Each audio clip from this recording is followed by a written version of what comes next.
নারদ মামলায় সিবিআই তদন্ত বহাল রেখেছে সুপ্রিম কোর্ট। এই নারদ কাণ্ডকেই তৃণমূলের বিরুদ্ধে এখন অস্ত্র করছে বিরোধীরা। পাল্টা জবাব দিচ্ছেন মমতা বন্দ্যোপাধ্যায়ও। শুক্রবার বেহালায় একটি অনুষ্ঠানে নাম না করে তিনি মোদী সরকারের দিকে কার্যত চ্যালেঞ্জ ছুড়ে দেন।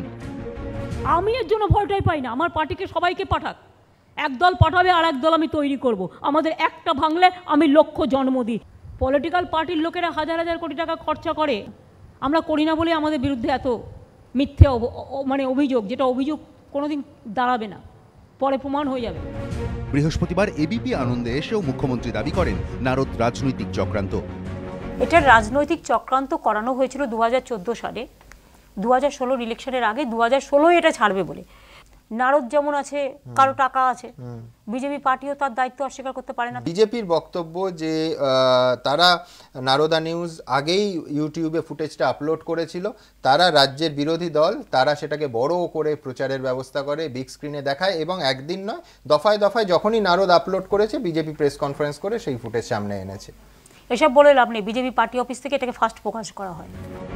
তৃণমূল নেত্রীকে এদিন পাল্টা জবাব দিয়েছে বিজেপিও।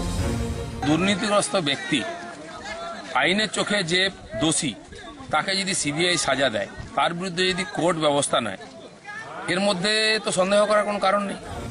নারদ নিয়ে এভাবে শুক্রবারও পারদ তুঙ্গে। কৃষ্ণেন্দু অধিকারী ও হংসরাজ সিংহ, এবিপি আনন্দ।